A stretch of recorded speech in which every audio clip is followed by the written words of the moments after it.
89.6 FM Sargakshetra.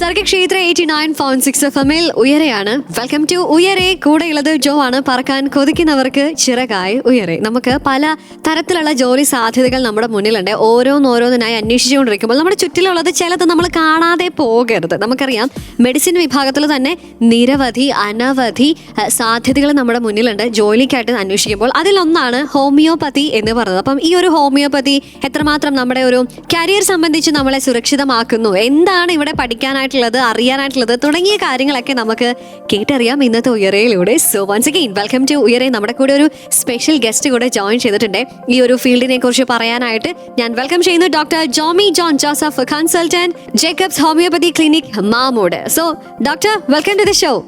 Thank you so much. Thank you. Yes, നമ്മളെ ഇന്ന് homeopathy എന്നുള്ളൊരു മേഖലയെ കുറിച്ച് കൂടുതൽ കാര്യങ്ങൾ അറിയാനായിട്ട് പോവുകയാണെ. അപ്പം ഡോക്ടർ, എന്താണ് ഹോമിയോപ്പതിയിലേക്ക് ഡോക്ടർ എത്താനായിട്ടുള്ള ഒരു കാരണം? എങ്ങനെയാണ് ഹോമിയോപ്പതി ഡോക്ടറിലേക്ക് എത്തിയത്? എങ്ങനെയാണ് അതിങ്ങോട്ട് പറഞ്ഞ് നമുക്ക് തുടങ്ങിയേക്കാം. ഞാൻ ചെറുപ്പം തൊട്ടേ ഹോമിയോപ്പതിക് മെഡിസിൻസ് ആണ് ഉപയോഗിച്ചിട്ടുള്ളത്. പക്ഷേ അതിലൊരു കരിയർ സാധ്യത ഉണ്ടെന്ന് അന്ന് വിചാരിച്ചിട്ടുണ്ടായിരുന്നില്ല. വളരെ യാദൃശ്യമായിട്ടാണ് എൻട്രൻസ് ട്രയാങ്കിൾ ലിസ്റ്റിൽ നിന്ന് ഹോമിയോപ്പതി കൊടുത്തു. അങ്ങനെ വഴിതിരിഞ്ഞു പോയി. പക്ഷേ ഇപ്പൊ I am very happy with it.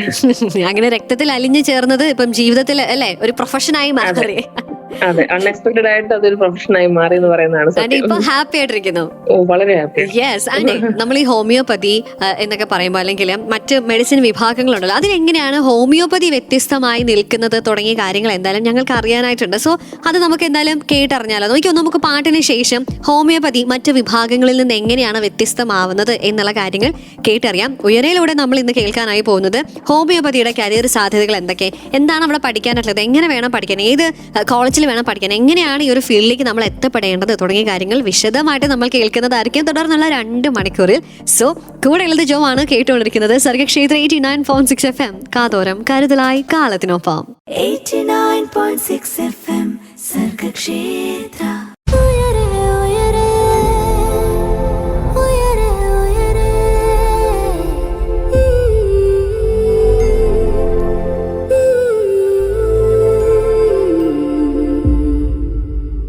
Sargakshetra 89.6 FM ഉയരെയാണ്. പറക്കാൻ കൊതിക്കുന്നവർക്ക് ചിറകായി ഉയരെ. നമ്മുടെ കൂടെ ഇന്നുള്ള special guest doctor Jomi John Joseph, consultant, Jacobs homeopathy clinic, Mamood. അപ്പം മാമൂട് കാര്യമാണ് ഏറെ അഭിമാനത്തോടു കൂടെ ഡോക്ടർ ജോമി നമ്മുടെ കൂടെ ഉള്ളത്. അപ്പം ഡോക്ടർ, എങ്ങനെയാണ് ഈ ഒരു ഫീൽഡിലേക്ക് എത്തിയത് എന്ന് പറഞ്ഞു. ആ ഒരു ഹോമിയോപ്പതി മരുന്നായിരുന്നു ചെറുപ്പകാലം മുതൽ കഴിച്ചുകൊണ്ടേയിരുന്നത്, അല്ലെങ്കിൽ അത് രക്തത്തിൽ അലിഞ്ഞ് പിന്നെ അതിപ്പം ജീവിതത്തിൽ ഒരു വലിയൊരു ഭാഗമായി മാറിക്കൊണ്ടിരിക്കുന്ന ഒരു സാഹചര്യത്തിൽ എനിക്ക് ചോദിക്കാനുള്ളത്, എങ്ങനെയാണ് ഹോമിയോപ്പതി മറ്റ് വിഭാഗങ്ങളിൽ നിന്ന്, മെഡിസിൻ വിഭാഗങ്ങളിൽ നിന്ന് വ്യത്യസ്തമായി നിൽക്കുന്നത് എങ്ങനെയാണ്?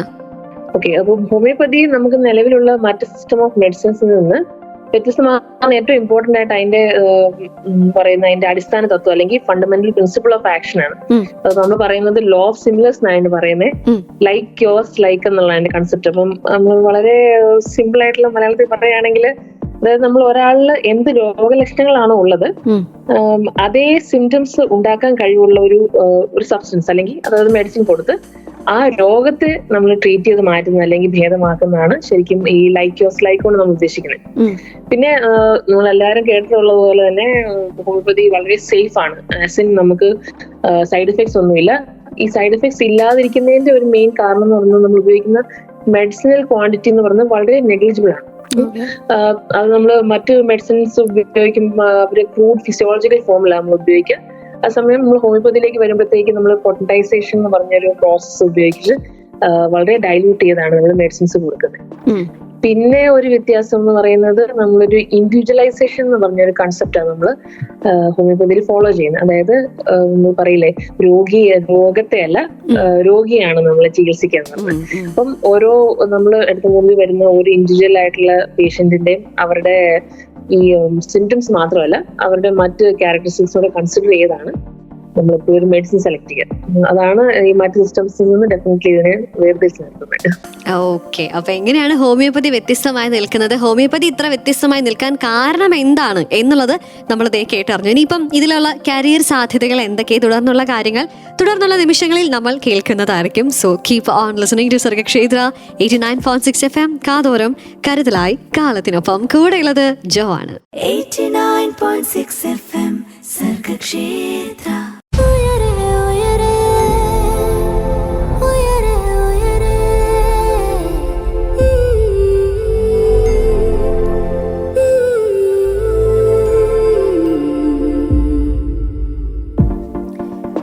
Welcome to Uyare on Sargakshetra 89.6 FM. പറക്കാൻ കൊതിക്കുന്നവർക്ക് ചിറകായി ഉയരെ. നമുക്കൊരു മെഡിസിൻ വിഭാഗത്തിൽ ഒരു ജോലി എനിക്ക് നേടിയെടുക്കണം എന്ന് ആഗ്രഹിക്കുന്ന ഒരുപാട് പേരുണ്ട്. അവിടെ തന്നെ ഒരുപാട് സാധ്യതകളാണുള്ളത്.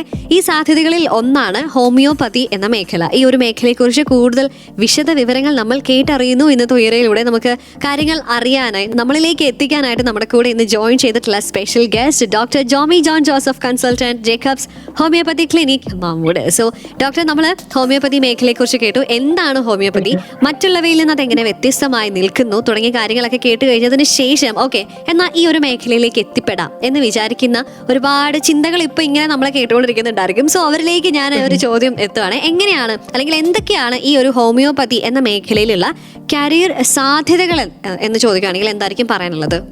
ഓക്കെ, അപ്പം വൺസ് നമ്മുടെ കോഴ്സിന് ശേഷം നമുക്ക് രജിസ്ട്രേഷൻ ആയി കഴിഞ്ഞാൽ, മെഡിക്കൽ കൗൺസിൽ രജിസ്ട്രേഷൻ ആയി കഴിഞ്ഞാൽ നമുക്ക് ഫസ്റ്റ് ഏറ്റവും എളുപ്പമായിട്ട് ചെയ്യാൻ പറ്റുന്നതെന്ന് പറഞ്ഞാൽ നമുക്കൊരു പ്രൈവറ്റ് ക്ലിനിക്കൽ പ്രാക്ടീഷണർ ആയിട്ട് വർക്ക് ചെയ്യാം.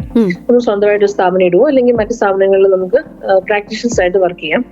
പിന്നെ നമുക്ക് മെഡിക്കൽ ഓഫീസേഴ്സ് ആയിട്ട് വർക്ക് ചെയ്യാം. അത് ഗവൺമെന്റ് സ്ഥാപനങ്ങളിൽ, ഇപ്പൊ ഗവൺമെന്റ് എന്ന് പറയുമ്പോൾ ബൂത്ത് സ്റ്റേറ്റ് ഗവൺമെന്റ് അടിയിൽ വരുന്ന ഹോസ്പിറ്റൽസ് ഉണ്ട്, സെൻട്രൽ ഗവൺമെന്റ് അടിയിൽ വരുന്ന ഹോസ്പിറ്റൽസ് ഉണ്ട്, പിന്നെ ആയുഷിന്റെ അടിയിൽ സെൻട്രൽ ഗവൺമെന്റ് ആയുഷ് ഡിപ്പാർട്ട്മെന്റ് അടിയിൽ വരുന്ന ഹോസ്പിറ്റൽസ്, ഡിസ്പെൻസറീസ് ഒക്കെ ഉണ്ട്. അവിടെ നമുക്ക് മെഡിക്കൽ ഓഫീസേഴ്സ് ആയിട്ട് വർക്ക് ചെയ്യാം. പിന്നെ ഉള്ളത് റിസർച്ചേഴ്സ് ആയിട്ട് വർക്ക് ചെയ്യാം. അതും ഈ പറഞ്ഞ പോലെ ബോത്ത് സെൻട്രലിനും സ്റ്റേറ്റിനും അതിനുള്ള ഫെസിലിറ്റീസ് ഉണ്ട്. അവിടെ നമുക്ക് റിസർച്ചേഴ്സ് ആയിട്ടോ സയന്റിസ്റ്റ് ആയിട്ടോ വർക്ക് ചെയ്യാം. പിന്നെ വരുമ്പം PG മാൻഡേറ്ററി ആണ് മോസ്റ്റ്ലി, എന്നാലും നമുക്ക് ലെക്ചറേഴ്സ് ആയിട്ടും പ്രൊഫസേഴ്സ് ഒക്കെ ആയിട്ട് ഈ പറഞ്ഞ പോലെ ഹോമിയോപ്പതിക് മെഡിക്കൽ ഇൻസ്റ്റിറ്റ്യൂഷൻസിൽ നമുക്ക് വർക്ക് ചെയ്യാൻ പറ്റും. പിന്നെ ഈ ഒരു മെഡിക്കൽ ഡിഗ്രി ബേസിക് ക്വാളിഫിക്കേഷൻ ആയിട്ട് ആവശ്യമുള്ള ഏത് കരിയർ ഓപ്പർച്യൂണിറ്റി നമുക്ക് സെലക്ട് ചെയ്യാം കേട്ടോ. അപ്പം ഫോർ എക്സാമ്പിൾ ഇപ്പം ക്ലിനിക്കൽ മാനേജേഴ്സ് ആയിട്ട്, അത് ഹോമിയോപ്പതിക് ഇൻസ്റ്റിറ്റ്യൂഷൻ മാത്രം ആയിരിക്കണമെന്നില്ല. നമുക്ക് ഈ പറഞ്ഞ നമ്മുടെ ഡിഗ്രി വെച്ചിട്ട് നമുക്ക് ക്ലിനിക്കൽ മാനേജേഴ്സ് ആയിട്ടോ അല്ലെങ്കിൽ മെഡിക്കൽ അഡ്മിനിസ്ട്രേറ്റേഴ്സ് ആയിട്ടോ ഒക്കെ നമുക്ക് പല ഇൻസ്റ്റിറ്റ്യൂഷനിൽ കയറി വർക്ക് ചെയ്യാവുന്നതാണ്. അങ്ങനെ ഒരു കരിയർ ഓപ്പർച്യൂണിറ്റി കൊണ്ടുവരുന്നുണ്ട്. ഓക്കെ ഇനിയിപ്പോഴേ എങ്ങനെയൊക്കെ പഠിക്കാം അല്ലെങ്കിൽ എങ്ങനെയാണ് ഈ ഒരു മേഖലയിലേക്ക് എത്തിപ്പെടേണ്ടത്? പ്ലസ് 1 പ്ലസ് 2 കഴിഞ്ഞതിന് ശേഷം എങ്ങനെ എൻട്രൻസ് എക്സാം ഉണ്ടോ അല്ലെങ്കിൽ എങ്ങനെയാണ് അതിന്റെ ഒരു രീതി എങ്ങനെയാണ് തുടങ്ങിയ കാര്യങ്ങളാണ് ഇനി നമുക്ക് അറിയേണ്ടതായിട്ടുള്ളത്. അതെന്തായാലും നമുക്ക് കേൾക്കാം പാട്ടുകൾക്ക് ശേഷം. So keep on listening to Sargakshetra 89.6 FM. കാതോരം കരുതലായി കാലത്തിനൊപ്പം. ഇന്നത്തെ ഉയരയിൽ നമ്മൾ ഹോമിയോപ്പതി എന്ന മേഖലയിലെ കരിയർ സാധ്യതകളെ കുറിച്ചാണ് കേട്ടുകൊണ്ടേയിരിക്കുന്നത്. കേൾക്കാനും അറിയാനും ഇനിയും ധാരാളം കാര്യങ്ങളുണ്ട്. So don't miss it. കൂടെ ജോ ആണുള്ളത്. 89.6 FM സർഗക്ഷേത്ര.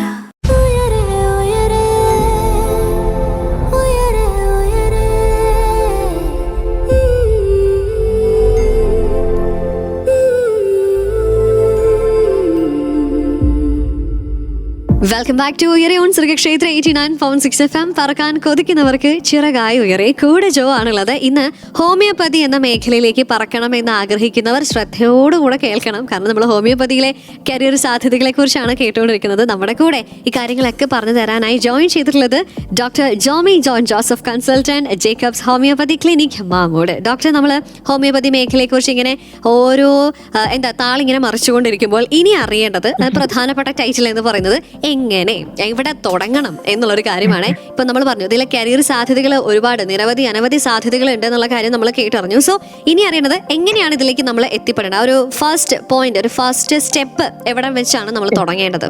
ഓക്കെ, അപ്പം നമ്മള് ഹോമിയോ ഡോക്ടർ ആകാനായിട്ട് നമ്മൾ ചെയ്യേണ്ട കോഴ്സ് എന്ന് പറയുന്നത് BHMS ആണ്. BHMS എന്ന് പറയുമ്പോൾ bachelor of homoeopathic medicine and surgery എന്നാണ് അതിന്റെ ഫുൾ ഫോം. അതിൽ ജോയിൻ ചെയ്യാൻ നമുക്ക് ബേസിക് ക്വാളിഫിക്കേഷൻ, എഡ്യൂക്കേഷൻ ക്വാളിഫിക്കേഷൻ എന്ന് പറയുന്നത് +2 അല്ലെങ്കിൽ റിക്കറന്റ് എക്സാമിനേഷൻ ഫിസിക്സ്, കെമിസ്ട്രി, ബയോളജിയിൽ ഒരു അഗ്രിഗേറ്റ് 50% മാർക്ക് മിനിമം വേണം. അത് കാറ്റഗറി അടിസ്ഥാനത്തിൽ വരുമ്പോൾ അതിന് ചെറിയ ഇളവുകളൊക്കെ ഉണ്ട് കേട്ടോ, 50% മാർക്ക് എന്നുള്ളത്. അങ്ങനെ നെക്സ്റ്റ് സ്റ്റെപ്പ് എന്ന് പറയുന്നത് നീറ്റ് ക്വാളിഫൈ ചെയ്യാന്നുള്ളതാണ്. അത് മാൻഡേറ്ററി ആണ്. നമുക്ക് ഇൻസ്റ്റിറ്റ്യൂഷൻസ്, ഗവൺമെന്റ് ഇൻസ്റ്റിറ്റ്യൂഷൻസും ഉണ്ട്, അതായത് സ്റ്റേറ്റ് വൈസ് കോട്ടയുണ്ട്, അതുപോലെ പ്രൈവറ്റ് ഇൻസ്റ്റിറ്റ്യൂഷൻസും ഉണ്ട്. പക്ഷെ നമ്മുടെ നാഷണൽ കമ്മീഷന്റെ ഇതനുസരിച്ച് നമുക്ക് നീറ്റ് ക്വാളിഫൈ ചെയ്യാന്നുള്ളത് അത് മാൻഡേറ്ററി ആണ്. അപ്പം നീറ്റിൽ ക്വാളിഫൈ ചെയ്താൽ അടുത്ത സ്റ്റെപ്പ് എന്ന് പറയുന്നത് നമ്മൾ ഈ പറഞ്ഞ പോലെ എൻട്രൻസ് റാങ്ക് ലിസ്റ്റിൽ വന്നതിന് ശേഷം കോളേജിൽ അപ്ലൈ ചെയ്യുക, അലോട്ട്മെന്റ് കിട്ടി BHMSന് ചേർന്ന് കഴിഞ്ഞാൽ BHMS എന്ന് പറയുന്നത് ഒരു 5.5 ഇയേഴ്സിന്റെ കോഴ്സാണ് കംപ്ലീറ്റ്ലി. അതൊരു 4.5 ഇയറിന്റെ പഠിത്തവും 4.5 വർഷത്തിന്റെ പഠിത്തവും 1 വർഷത്തിന്റെ കമ്പൽസറി റൊട്ടേറ്ററി ഇന്റേൺഷിപ്പ് നമ്മൾ പറയാം. അങ്ങനെയാണ് ഈ 5.5 വർഷം. പിന്നെ നമ്മള് കരിക്കുലത്തിന് പലപ്പോഴും നമ്മളോട് പിള്ളേർ ചോദിക്കുന്ന ഒരു സംശയമാണ്, അപ്പൊ എന്താണ് ഈ ഹോമിയോപതി നമ്മൾ പഠിക്കുന്നതെന്ന് ചോദിക്കാറുണ്ട്. ഇപ്പൊ ഒരു കരിക്കുലത്തിനെ കുറിച്ച് ഒരു വേഗമായിട്ട് ഐഡിയ തരികയാണെങ്കിൽ അത് കവർ ചെയ്യുന്ന സബ്ജക്ട്സ് എന്ന് പറയുന്നത് anatomy, physiology, pathology, forensic medicine, gynaecology, surgery. അതാണ് നമ്മൾ പൊതുവെ മെഡിസിന്റെ എല്ലാ വിഭാഗങ്ങളെ പോലെ. പിന്നെ ഉള്ളത് homeopathic pharmacy, homeopathic material medica, organ of medicine, repertory. ഇത്രയാണ് പഠിക്കാനുള്ളത്. 5 വർഷം കൊണ്ട് പഠിച്ച് എടുക്കുന്ന കാര്യങ്ങളാണ് അത്. അപ്പൊ ഇന്റേൺഷിപ്പിന് ശേഷം അടുത്ത സ്റ്റെപ്പ് എന്ന് പറയുന്നത് ഈ പറഞ്ഞ പോലെ രജിസ്ട്രേഷൻ ആണ്. ഒന്നെങ്കിൽ നമ്മൾ സ്റ്റേറ്റ് മെഡിക്കൽ കൗൺസിലിൽ രജിസ്റ്റർ ചെയ്യുക, അല്ലെങ്കിൽ നാഷണൽ രജിസ്റ്റർ ഉണ്ട് ഹോമിയോപതിക്ക്, അതിൽ രജിസ്റ്റർ ചെയ്യാം. അങ്ങനെ രജിസ്റ്റർ ചെയ്തതിനു ശേഷം നമ്മളൊരു ലീഗലി നമ്മളൊരു ഹോമിയോപതിക് ഡോക്ടറായിട്ട് മാറും. ഡോക്ടർ ജോമി ജോൺ ജോസഫിനെ പോലെ. PG ഉണ്ട് കേട്ടോ. ഇതിനുശേഷം ഡെഫിനറ്റ്ലി PG എന്നൊരു ഓപ്ഷൻ ഉണ്ട്, പോസ്റ്റ് ഗ്രാജുവേഷൻ ഉണ്ട്. അത് നമ്മള് AIGPT എന്ന് പറയുന്ന ഇത് എഴുതണം. ആയുഷിന്റെ അടി വരുന്ന എൻട്രൻസ് എക്സാം ആണ്. അത് എഴുതി ക്ലിയർ ചെയ്താൽ PG ഉള്ള, അതായത് പോസ്റ്റ് ഗ്രാജുവേഷൻ ഉള്ള കോളേജിൽ കയറി നമുക്ക് പോസ്റ്റ് ഗ്രാജുവേഷൻ ചെയ്യാവുന്നതാണ്. ഞാനൊരു സംശയം ചോദിച്ചോട്ടെ. ഇപ്പൊ നമുക്ക് PG എടുത്തതിന് ശേഷം എന്തൊക്കെ ബെനിഫിറ്റ്സ് ആയിരിക്കും നമ്മുടെ ഒരു കരിയറിന് കിട്ടുന്ന ഒരു സർപ്ലസ് ആയിട്ടുള്ള ഒരു ബെനിഫിറ്റ്സ് എന്തൊക്കെയായിരിക്കും PGക്ക് ശേഷം? PGക്ക് ശേഷം ഡെഫിനറ്റ്ലി അതൊരു വളരെ നമ്മള് മ്യൂസിക് പഠിക്കുന്ന പോലെയല്ല, ഒരു അല്പം കൂടി അഡ്വാൻസ്ഡ് ആയിട്ട് നമ്മൾ ഈ പ്രാക്ടീസ് നമ്മൾ കുറച്ചുകൂടെ പഠിക്കും.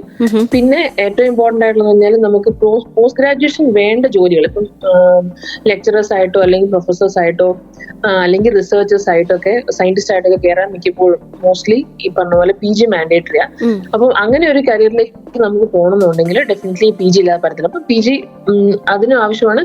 പിന്നെ 100% നമ്മുടെ പ്രാക്ടീസിൽ അത് വളരെയധികം ഹെൽപ്പ് ചെയ്യും. PGയിൽ നമ്മൾ ഈ പറഞ്ഞ പോലെ കൂടുതലും നമുക്ക് പ്രാക്ടീസ് ആണ് കിട്ടുക. അപ്പം നമ്മുടെ ഡേ ടു ഡേ നമ്മുടെ ക്ലിനിക്കൽ പ്രാക്ടീസിൽ അത് വളരെയധികം ഹെൽപ്പ് ചെയ്യുന്നതാണ്. ഓക്കെ, അപ്പം UGക്ക് ശേഷം PG എടുത്താലും അത് അല്ലേ ഭയങ്കര ബെനിഫിഷ്യൽ ആയിരിക്കും എന്നുള്ളൊരു കാര്യം മനസ്സിലാക്കി. നമുക്ക് കരിയർ ഓപ്പർച്യൂണിറ്റീസ് കുറച്ചും കൂടെ വാസ്റ്റ് ആവുകയും ചെയ്യും.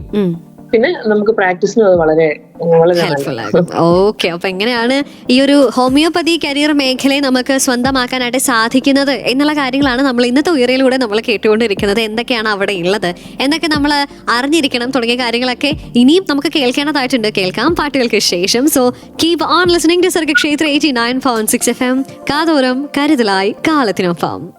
89.6 FM സർഗക്ഷേത്ര.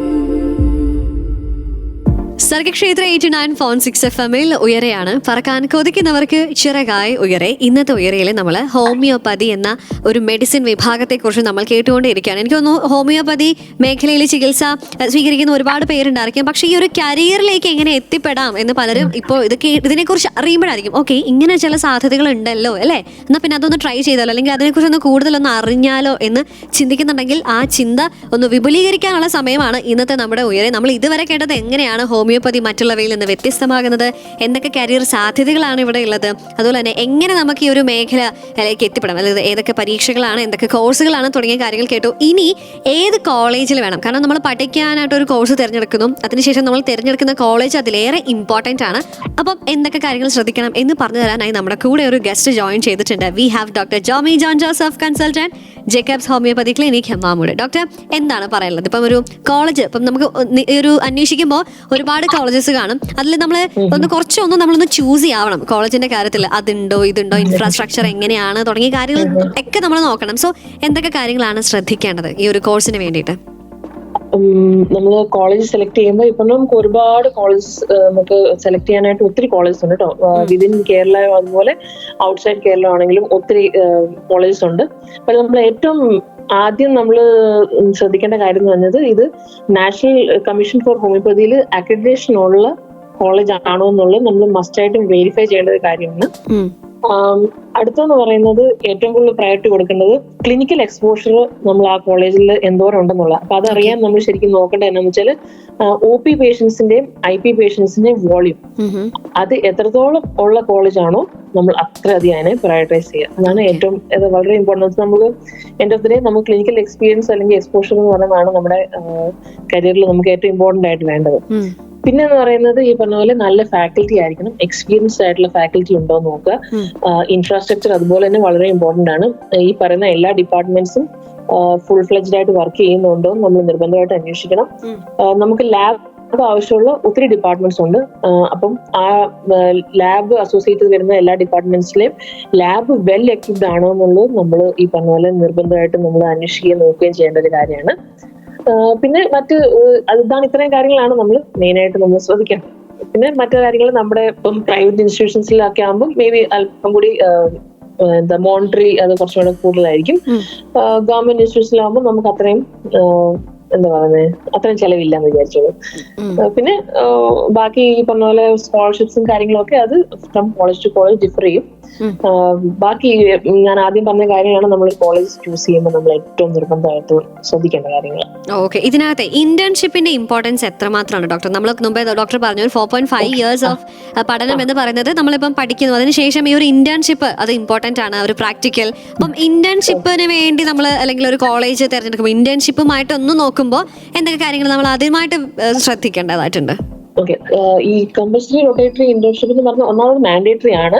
പക്ഷെ നമുക്കത് അതുപോലെ ഇമ്പോർട്ടൻസ് ഉള്ള ഒരു കാര്യമാണ്. നമുക്ക് ത്രൂ ഔട്ട് ഈ 4.5 വർഷത്തിൽ നമ്മൾ ഫുൾ ടൈം പഠിക്കുമല്ല, നമുക്ക് ഡെഫിനറ്റ്ലി ക്ലിനിക്കൽ ഇതുണ്ട്, ക്ലിനിക്കൽ എക്സ്പോഷർ ഉണ്ട്. അതിനുവേണ്ടി നമുക്ക് ടൈം മാറ്റി വെച്ചിട്ടുണ്ട്. എന്നാലും അതിനൊക്കെ ഉപരിയായിട്ട് നമ്മൾ ഈ പഠിച്ച കാര്യങ്ങള് നമ്മൾ അത് വർക്ക് ചെയ്യുന്നത് കാണണമെങ്കിൽ, അതിന് കുറച്ചുകൂടി എക്സ്പോഷർ വരണമെങ്കിൽ ഈ ഇന്റേൺഷിപ്പ് വളരെ ഇമ്പോർട്ടന്റ് ആണ്. അപ്പം നല്ലൊരു ഇന്റേൺഷിപ്പിനും നേരത്തെ പറഞ്ഞ പോലെ നല്ലൊരു ക്ലിനിക്കൽ എക്സ്പോഷർ ഉള്ള ഒരു കോളേജ് വളരെ ഇമ്പോർട്ടന്റ്.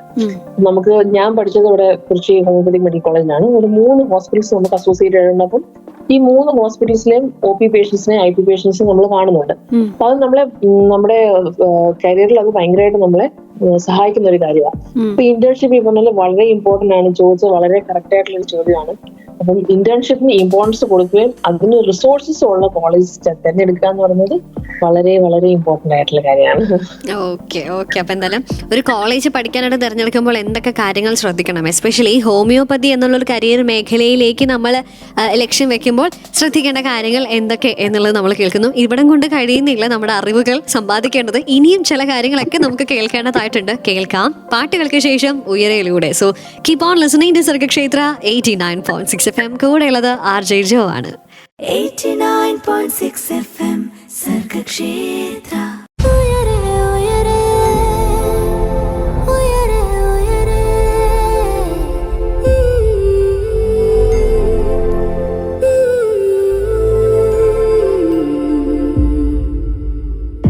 സർഗക്ഷേത്ര 89.6 FM ഉയരെയാണ്. പറക്കാൻ കൊതിക്കുന്നവർക്ക് ചിറകായി ഉയരെ. നമ്മൾക്ക് ചുറ്റുപാടും ഒരുപാട് ജോലികളുണ്ട്, ജോലി സാധ്യതകളുണ്ട്. ഇതിൽ നമുക്ക് ഏറ്റവും താല്പര്യമുള്ളത് നമ്മുടെ പാഷൻ അനുസരിച്ച് നമ്മൾ മുന്നോട്ട് പോയെങ്കിൽ മാത്രമേ നമുക്ക് അതിൽ നിന്നൊരു സന്തോഷം നമുക്ക് കണ്ടെത്താനായിട്ട് സാധിക്കത്തുള്ളൂ. കഷ്ടപ്പെട്ട് ഇഷ്ടപ്പെടാതെ ഇഷ്ടപ്പെട്ടതിൽ നമ്മളൊന്ന് കഷ്ടപ്പെടുവാണെങ്കിൽ അതിനകത്ത് നിന്ന് കിട്ടുന്ന ഒരു ഹാപ്പിനെസ് വേറെ തന്നെയായിരിക്കും. അങ്ങനെ ഇഷ്ടപ്പെട്ടുകൊണ്ട് ജോലി ചെയ്തുകൊണ്ടിരിക്കുന്ന ഒരാളാണ് നമ്മുടെ കൂടെ ഇന്ന് ജോയിൻ ചെയ്തിട്ടുള്ളത്. We have doctor Jomi John Joseph, consultant, Jacobs homeopathy clinic Mamood. Doctor, നമ്മളിന്ന് ഹോമിയോപ്പതി എന്ന മേഖലയെ കുറിച്ച് നമ്മൾ കേട്ടുകൊണ്ടേ ഇരിക്കുകയാണ്. അവിടെ പഠിച്ച് അതിൽ തന്നെ ജോലി ചെയ്തുകൊണ്ടിരിക്കുന്ന ഒരാൾ എന്ന നിലയിൽ ഞാൻ ഒരു കാര്യം ചോദിച്ചോട്ടെ. ഇപ്പം നമ്മൾ ഹോമിയോപ്പതി എന്ന മേഖലയെ കുറിച്ച് സംസാരിച്ചപ്പോൾ ഡോക്ടർ പറഞ്ഞ നമുക്ക് ഭയങ്കരമായിട്ടും ഒന്ന് സ്പാർക്ക് അടിച്ച കുറച്ച് കാര്യങ്ങളൊന്നാണ് ലൈക്ക് ക്യൂവേഴ്സ് ലൈക്സ് എന്നുള്ളത്. ഇതിനകത്ത് ഒരു ഫണ്ടമെന്റൽ ആയിട്ടുള്ള ഒരു തിയറിയാണ് എന്നുള്ളത് പറഞ്ഞു ഹോമിയോപ്പതിയിലെ. അതുപോലെ തന്നെ ഹോമിയോപ്പതി രോഗത്തെ അല്ല രോഗിയാണ് ചികിത്സിക്കുന്നത് എന്നുള്ളൊരു കാര്യം, അത് രണ്ടും ഇങ്ങനെ മനസ്സിൽ നിന്ന് അങ്ങോട്ട് മാറുന്നില്ല. അപ്പോൾ എനിക്ക് ചോദിക്കാനുള്ള ഒരു കാര്യം അല്ലെങ്കിൽ ഒരു സംശയം എന്താണെന്ന് വെച്ചാലുണ്ടല്ലോ, ഈ ഹോമിയോപ്പത്ത് അല്ലെങ്കിൽ ഒരു ഹോമിയോപ്പത്തിക് ഡോക്ടർ എങ്ങനെയാണ് ഒരു രോഗിയെ ചികിത്സിക്കുന്നത്, അല്ലെങ്കിൽ എന്താണ് ഒരു ഹോമിയോപ്പത്തിക് ഡോക്ടറിന്റെ ഒരു ട്രീറ്റ്മെന്റിൽ പ്രധാനമായിട്ടുള്ളത്, എന്താണ് ചെയ്യുന്നത് ഒരു നമ്മളൊരു ട്രീറ്റ്മെന്റിലേക്ക് എത്തുമ്പോൾ?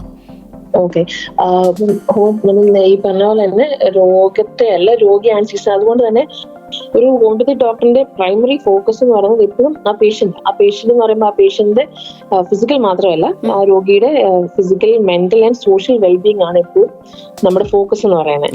അപ്പം നേരത്തെ നമ്മൾ പറഞ്ഞ ഒരു ഹോളിസ്റ്റിക് അപ്രോച്ച് ആണ് നമ്മൾ എടുക്കുന്നത്. അത് നമ്മളൊരു മെഡിസിനിലേക്ക് സെലക്ട് ചെയ്യുന്നത് എങ്ങനെയാണെന്ന് വെച്ചാൽ, നമ്മളിപ്പോ രോഗി വരുമ്പോൾ ആ രോഗത്തിന്റെ ലക്ഷണങ്ങളോടൊപ്പം തന്നെ നമ്മളൊരു പേഷ്യന്റ് ഒരു ഇൻഡിവിജ്വൽ എക്സ്പീരിയൻസ് ചെയ്യുന്ന കുറച്ച് ക്യാരക്ടറിസ്റ്റിക് സിംറ്റംസ് ഉണ്ടാവും. അത് നമ്മൾ ഒരുപക്ഷെ നമുക്കത് രോഗമായിട്ട് നമുക്ക് പലപ്പോഴും ലിങ്ക് ചെയ്യാൻ പറ്റാതെ വരുന്ന സിംറ്റംസ് ആയിരിക്കും. അപ്പം ആ സിംറ്റംസും അതുപോലെ തന്നെ അദ്ദേഹത്തിന്റെ ഡിസയേഴ്സ് ആൻഡ് അവേർഷൻസ്, അതുപോലെ മെന്റൽ സ്റ്റേറ്റ് എങ്ങനെയാണ്, തെർമൽ അഫിനിറ്റീസ് എങ്ങനെയാണ്, ബിഹേവിയറൽ ക്യാരക്ടറിസ്റ്റിക് ട്രേറ്റ്സ് എങ്ങനെയാണ്, ഇതെല്ലാം കൺസിഡർ ചെയ്ത് നമ്മളൊരു ടോട്ടാലിറ്റി കൺസ്ട്രക്ട് ചെയ്യുക ചെയ്യുന്നത് സിംറ്റംസിന്റെ. എന്നിട്ട് ഈ സിംറ്റംസ് എല്ലാം കൺസിഡർ ചെയ്തുകൊണ്ട് ഈ സിംറ്റംസിനും അതുപോലെ നമ്മുടെ മുമ്പിലിരിക്കുന്ന പേഷ്യന്റിന് ആ ഇൻഡിവിജ്വലിന്, അതാണ് നമ്മളതിനകത്ത് മെയിൻ ആയിട്ട്, ആ ഇൻഡിവിജ്വലിന് ഏറ്റവും അനുയോജ്യമായിട്ടുള്ള ഒരു മെഡിസിൻ, അതുപോലെ ആ മെഡിസിന്റെ പൊട്ടൻസി നമ്മൾ സെലക്ട് ചെയ്യണം. ഒരല്പം ഡീറ്റെയിൽ പ്രോസസ് ആണ്.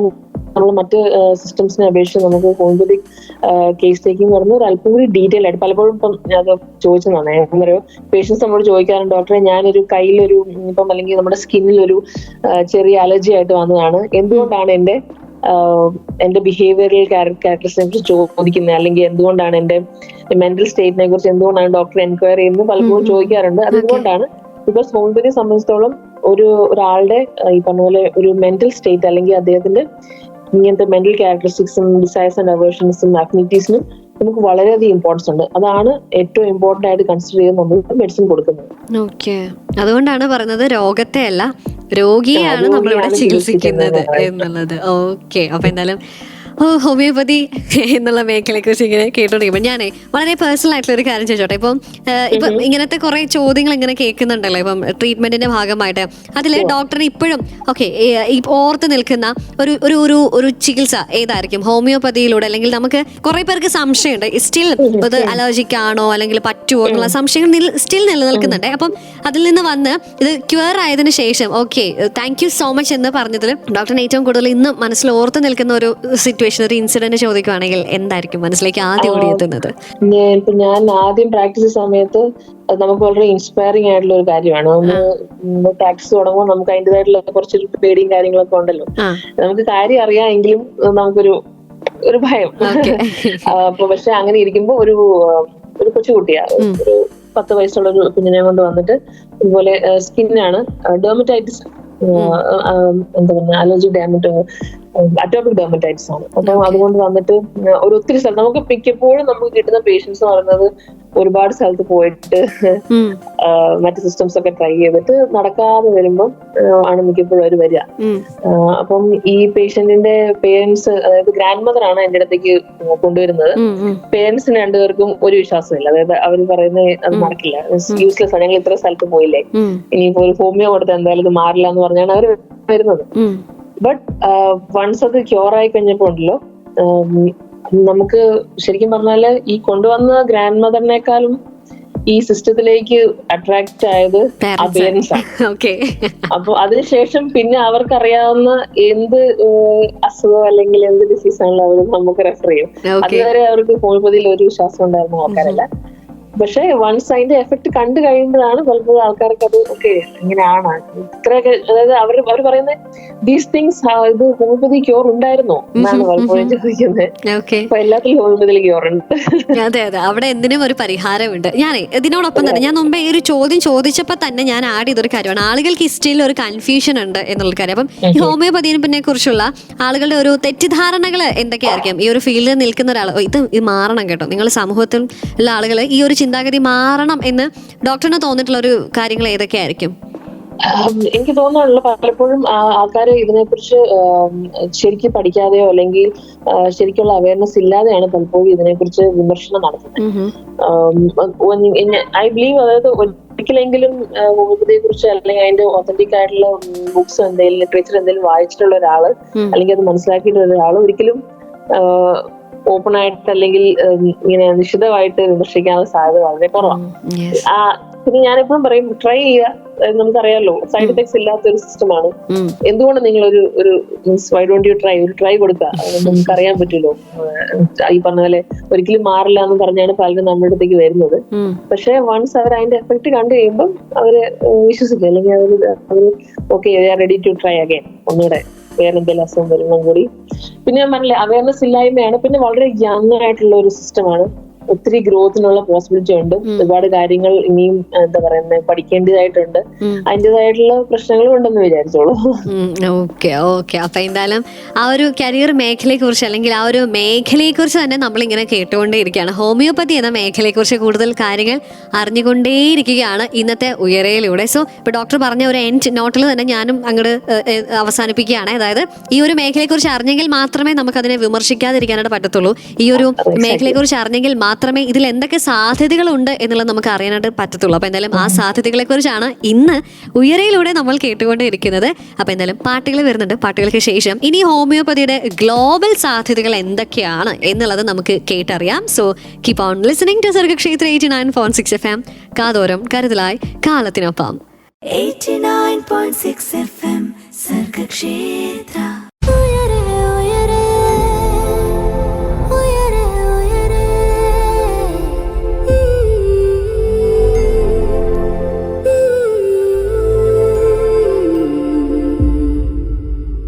സർഗക്ഷേത്ര 89.6 FM ഉയരെയാണ്. പറക്കാൻ കൊതിക്കുന്നവർക്ക് ചിറകായി ഉയരെ. ചില കാര്യങ്ങൾ നമ്മൾ അതിനെക്കുറിച്ചൊന്ന് അറിഞ്ഞു തുടങ്ങിയെങ്കിൽ മാത്രമേ ഇതാണ് സംഭവം അല്ലെങ്കിൽ ഇതാണ് ഇതിനുള്ളിലെ സത്യം എന്ന് നമുക്ക് മനസ്സിലാക്കാനായിട്ട് സാധിക്കുള്ളൂ. ആ ഒരു സത്യത്തെ ഇന്ന് നമ്മൾ തിരിച്ചറിഞ്ഞുകൊണ്ടിരിക്കുകയാണ്. ഹോമിയോപ്പതിയിലെ സത്യങ്ങൾ എന്തൊക്കെയാണ്, അല്ലെങ്കിൽ ആ ഒരു കരിയർ മേഖല എങ്ങനെ നമ്മളെ സുരക്ഷിതമാക്കുന്നു എന്നുള്ള കാര്യങ്ങൾ കേട്ടറിയുമ്പോൾ നമുക്ക് ഈ കാര്യങ്ങളൊക്കെ പറഞ്ഞു തരാനായി കൂടെ ജോയിൻ ചെയ്തിട്ടുള്ളത് doctor Jomi John Joseph, consultant, Jacobs homeopathy clinic, Mamood. Doctor, നമ്മൾ ഇങ്ങനെ ഈ ഒരു വിഷയത്തെക്കുറിച്ച് ഈ ഒരു മേഖലയെക്കുറിച്ച് നമ്മൾ പറഞ്ഞുകൊണ്ടിരിക്കുകയാണ്. സാധ്യതകൾ ഓഫ് ഹോമിയോപ്പതി നമ്മളിങ്ങനെ സംസാരിച്ചുകൊണ്ടിരിക്കുമ്പോഴേ ഇനിയിപ്പം ഇവിടെ മാത്രമേ ഇതിന് സാധ്യതകളുള്ളൂ അല്ലെങ്കിൽ പുറത്തുണ്ടോ ഡോക്ടറെ? കാരണം നമുക്കറിയാം ഇപ്പോഴത്തെ ഒരു കരിയർ സാധ്യത വെച്ച് നോക്കുകയാണെങ്കിൽ എല്ലാവരും പുറം രാജ്യങ്ങളിലേക്ക് ചേക്കേറാനുള്ള ഒരു അഭിനിവേശം കൂടുതലാണ്. സോ ഗ്ലോബൽ സാധ്യതകൾ എന്തൊക്കെയാണ് ഹോമിയോപ്പതി എന്ന മേഖലയിലുള്ളത്?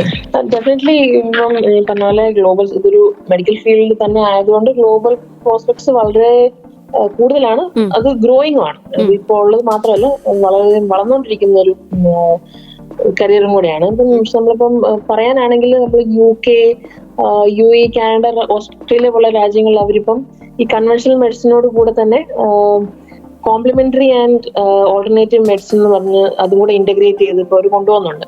അപ്പൊ അങ്ങനെയുള്ള രാജ്യങ്ങളിൽ ഡെഫിനറ്റ്ലി ഞാൻ പറഞ്ഞില്ല, ഈ പറഞ്ഞ പോലെ ഇതിനൊരു സാധ്യത ഉണ്ട്, അതുപോലെ വളർന്നുകൊണ്ടിരിക്കുകയാണ്. അപ്പം പിന്നെ ഈ ഓരോ രാജ്യങ്ങളിലും അതിൻ്റെതായിട്ടുള്ള റിക്വയർമെന്റ്സ് ഉണ്ടാവും. അതായത് എക്സാമിനേഷൻസ് ഉണ്ടാവും നമ്മൾ പാസ്സാവും. ഈ ദുബായിൽ, UAE ദുബായിലൊക്കെ ഈ പറഞ്ഞ പോലെ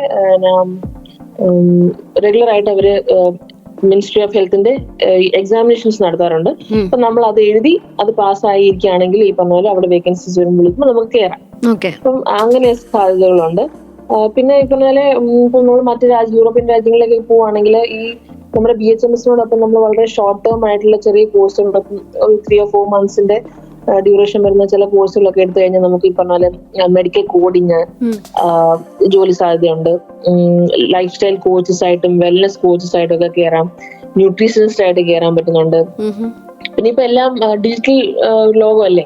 ഇപ്പൊ ഒരു ഡിജിറ്റൽ ഹെൽത്ത് എന്ന് പറയുന്ന കോൺസെപ്റ്റും ഉണ്ട്. കോർപ്പറേറ്റ് ഹെൽത്ത് അഡ്വൈസേഴ്സ് ആയിട്ട് ജോലിക്ക് കയറാവുന്നതാണ്. പിന്നെ ഇപ്പം എല്ലാം ഈ പറഞ്ഞ പോലെ ഓൺലൈൻ കൺസൾട്ടേഷൻസിന്റെ ഒരു കാലമാണ്.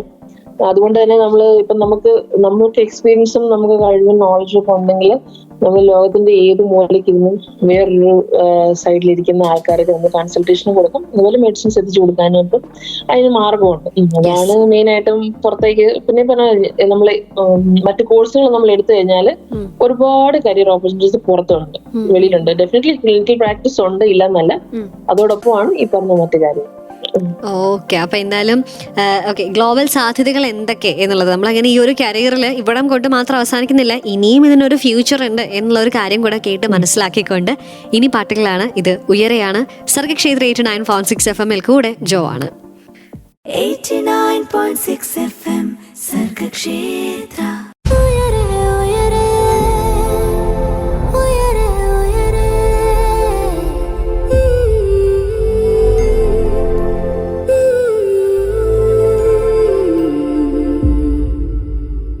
സർഗക്ഷേത്ര 89.6 FM ഇന്ന് നമ്മൾ കേട്ടുകൊണ്ടിരിക്കുന്നത് ഹോമിയോപ്പതി എന്ന മേഖലയെക്കുറിച്ചാണ്. ഉയരയിലൂടെ പറക്കാൻ കൊതിക്കുന്നവർക്ക് ചിറകായി ഉയരെ. കൂടെ ജോ ആണുള്ളത്. ഇന്ന് നമ്മുടെ കൂടെ ജോയിൻ ചെയ്തിട്ടുള്ളത് doctor Jomi John Joseph, consultant, Jacobs homeopathy clinic, Mamood. Doctor, നമ്മളിന്ന് ഈ ഒരു മേഖലയെക്കുറിച്ച് നമ്മൾ വിശദ വിവരങ്ങൾ ഇങ്ങനെ സംസാരിച്ചുകൊണ്ടിരിക്കുകയാണ്. എങ്ങനെ, എപ്പോൾ, എവിടെ വെച്ച് എന്തൊക്കെ കാര്യങ്ങൾ ചെയ്യണം തുടങ്ങിയതൊക്കെ നമ്മൾ കേട്ടുകൊണ്ടിരിക്കുമ്പോഴേ ഇനി എന്താണ് എന്നുള്ളതാണ്. കാരണം ഇപ്പം നമുക്കറിയാം ഓരോ മേഖലകളും ഓരോ ദിവസം ഓരോ നിമിഷം ചെല്ലുമ്പോഴും ഇങ്ങനെ മാറിക്കൊണ്ടേയിരിക്കുകയാണ്, മാറ്റങ്ങൾ സംഭവിച്ചുകൊണ്ടേയിരിക്കുകയാണ്. ഡിജിറ്റലൈസേഷൻ ആയിക്കോട്ടെ, അല്ലെങ്കിൽ ആർട്ടിഫിഷ്യൽ ഇന്റലിജൻസിന്റെ കടന്നുവരവായിക്കോട്ടെ, ഒക്കെ ഓരോ മേഖലയെയും ഓരോ തവണയും ഇങ്ങനെ നമ്മൾ ഇന്ന് നോക്കുന്നതല്ല, അല്ലെങ്കിൽ നാളെ നോക്കുമ്പോൾ അത് വേറെ തന്നെ രീതിയിലായി മാറിക്കൊണ്ടിരിക്കുകയാണ്. സോ ഈ ഒരു ഹോമിയോപ്പതിയുടെ ഫ്യൂച്ചർ എന്തൊക്കെയാണ്, വരാൻ സാധ്യതകളുള്ള മാറ്റങ്ങൾ എന്തൊക്കെയാണ് എന്ന് ചോദിക്കുകയാണെങ്കിൽ എന്തായിരിക്കും പറയാനായിട്ടുള്ളത്? ഞാൻ നേരത്തെ പറഞ്ഞ പോലെ ഹോമിയോപ്പതി വളരെ യങ് സിസ്റ്റമാണ്, ഒത്തിരി വർഷങ്ങളായിട്ടില്ല എക്സിസ്റ്റ് ചെയ്യാൻ തുടങ്ങിയിട്ട്. അപ്പൊ അതുകൊണ്ട് തന്നെ ഡെഫിനറ്റ്ലി അതിന് ഗ്രോ ചെയ്യാനായിട്ട് ഒരുപാട് സ്പേസ് ഉണ്ട്. പിന്നെ നമ്മൾ ഇപ്പോഴത്തെ ജനറേഷൻ എന്ന് പറയുന്നത് നമ്മൾ വളരെ ഹെൽത്ത് കോൺഷ്യസ് അല്ലേ. ഇപ്പോഴത്തെ ജനറേഷൻ ആണെങ്കിലും ഇനി വരാൻ പോകുന്ന ജനറേഷൻ ആണെങ്കിലും അവർ വളരെ ഹെൽത്ത് കോൺഷ്യസ് ആണ്. പിന്നെ നമുക്ക് എല്ലാ കാര്യത്തിനെ കുറിച്ച് നമുക്ക് ഡേറ്റ അവൈലബിൾ ആണ്. ഇപ്പൊ നമ്മളൊരു മെഡിസിൻ എടുത്തു കഴിഞ്ഞാൽ, ഏത് മെഡിസിൻ, ഹോമിയോപ്പതി ആയിക്കോട്ടെ മറ്റു ഫിസിക്കൽ മെഡിസിൻ ആയിക്കോട്ടെ, നമുക്ക് എടുത്തു കഴിഞ്ഞാൽ അതിന്റെ എഫക്ട്സ് എന്താണ്, സൈഡ് എഫക്ട്സ് എന്താണ്, ഇതെല്ലാം ഇപ്പൊ നമുക്ക് വിരൽത്തുമ്പിൽ അറിയാൻ പറ്റും അല്ലേ. അപ്പൊ ഇതെല്ലാം നോക്കിയാണ് നമ്മളിപ്പം ആൾക്കാർ മെഡിസിൻ സെലക്ട് ചെയ്യുന്നതും യൂസ് ചെയ്യുന്നതും ഒക്കെ. അപ്പൊ അതുകൊണ്ട് തന്നെ പിന്നെ അതുപോലെ ഫിസിക്കൽ ഹെൽത്തിനോടൊപ്പം മെന്റൽ ഹെൽത്ത് വളരെ ഇമ്പോർട്ടന്റ് ആണെന്ന് മനസ്സിലാക്കുന്ന ഒരു ജനറേഷൻ നമുക്കിപ്പോൾ ഉള്ളത്. അപ്പം ഇതെല്ലാം ഈ പറഞ്ഞ പോലെ ഹോമിയോപ്പതിയുടെ സാധ്യത വളരെയധികം എന്താ പറയുക കൂട്ടുന്നു. അല്ലെങ്കിൽ ഡെഫിനറ്റ്ലി ഹോമിയോപ്പതി ഫ്ലറിഷ് ചെയ്യും എന്നുള്ളതിന്റെ ഒരു എന്താ പറയുക നമുക്ക് അറിയാൻ പറ്റുന്ന ഒരു കാലഘട്ടത്തിലാണ് നമുക്ക് ജീവിക്കുന്നത്. അതുകൊണ്ട് തന്നെ ഞാൻ പറഞ്ഞ പോലെ വളരെ അപ്പം ഹോമിയോപ്പതി പോലെ വളരെ സേഫ് ആയിട്ടുള്ള വളരെ ജെന്റിൽ ആയിട്ടുള്ള ഒരു സിസ്റ്റം എന്തുകൊണ്ടും ഇനി വരുന്ന തലമുറയിൽ കൂടുതലായിട്ട് ഓപ്റ്റ് ചെയ്യുന്നതാണ് നമുക്ക് മനസ്സിലാവുന്നത്. ഓക്കെ, അപ്പൊ എന്തായാലും ഇനിയും അല്ലെ തലമുറകൾ അത് ചൂസ് ചെയ്യട്ടെ. ഇതാണ് ഇവിടെയുള്ള, അല്ലെങ്കിൽ ഈ ഒരു കരിയർ മേഖല നമുക്ക് ഓഫർ ചെയ്യുന്ന കാര്യങ്ങൾ ഇതൊക്കെയാണ് എന്നുള്ളത് നമ്മൾ മനസ്സിലാക്കിക്കൊണ്ടിരിക്കുമ്പോൾ നമ്മൾ കേട്ടുകൊണ്ടിരിക്കുന്ന മാതാപിതാക്കളുണ്ട്, അല്ലെങ്കിൽ ഈ ഒരു ഫീൽഡ് തിരഞ്ഞെടുക്കാനായിട്ട് താല്പര്യമുള്ളവരുള്ള, അല്ലെങ്കിൽ ഹോമിയോപ്പതിയിൽ തന്നെ എന്താ നമ്മൾ ട്രീറ്റ്മെന്റ് എടുക്കുന്ന ആളുകളുണ്ട്. അവരോട് എല്ലാവരോടുമായിട്ടും എന്താണ് ഡോക്ടറിന് അവസാനമായിട്ട് പറയാനായിട്ടുള്ളത് ആസ് എ ഹോമിയോപ്പത്ത് എന്ന നിലയിൽ? ഹോമിയോപ്പതിക് മെഡിസിൻസ് ഈ പറഞ്ഞ പോലെ വളരെ സേഫ്, ജെന്റിലാണ്, വളരെ എഫക്റ്റീവ് ആണ്, നമ്മൾ മനസ്സിലാക്കേണ്ട ഒരു കാര്യമാണ്. പിന്നെ അതുപോലെ തന്നെ ഡെഫിനറ്റ്ലി ഈ പറഞ്ഞ പോലെ നമ്മള് പിള്ളേരെ ധൈര്യമായിട്ട് നമുക്ക് ഈ കോഴ്സിലേക്ക് വിടാം. ബിക്കോസ് കരിയർ പ്രോസ്പെക്ട്സ് വളരെ അധികം ഉണ്ട്, വളർന്നുകൊണ്ടും ഇരിക്കുകയാണ്. അതാണ് എനിക്ക് മെയിനായിട്ട് എല്ലാവരും പറയാനുള്ളത്. ഓക്കെ, അപ്പൊ എന്തായാലും ഒരുപാട് കാര്യങ്ങൾ അല്ലെ ഈ ഒരു മേഖലയെ കുറിച്ച് വിശദമായിട്ട് നമ്മൾ അറിഞ്ഞിരിക്കേണ്ട, ബേസിക് ആയിട്ട് ഒരാൾ ഒരു മേഖലയെ കുറിച്ച് അറിഞ്ഞിരിക്കേണ്ടതായിട്ടുള്ള കാര്യങ്ങളെല്ലാം നമ്മളോട് പങ്കുവെച്ചു. And thank you so much. Thank you so much. ഒരു നല്ലൊരു എക്സ്പീരിയൻസ് ആയിരുന്നു, വളരെ ന്യൂ ആയിട്ടുള്ള ഒരു എക്സ്പീരിയൻസ് ആയിരുന്നു തന്നതിന്. Thank you so much Sargakshetra. Thank you doctor. അപ്പൊ ഇതുപോലെ നമ്മൾ കരിയർ മേഖലകൾ ഒരുപാട് നമുക്ക് ചുറ്റുമുണ്ട്, അവയെക്കുറിച്ചൊക്കെ നമ്മൾ കേട്ടറിയുന്നതായിരിക്കും ഉയരയിലൂടെ. എന്നാലും ഇന്നത്തെ ഉയരയുടെ സമയം മാത്രമേ ഇവിടെ കഴിയുന്നുള്ളൂ. So this is RJ Jo signing off from Uyare and you are listening to Sargakshetra 89.6 FM. കാതോരം കരുതലായി കാലത്തിനൊപ്പം. 89.6 FM സർഗക്ഷേത്ര.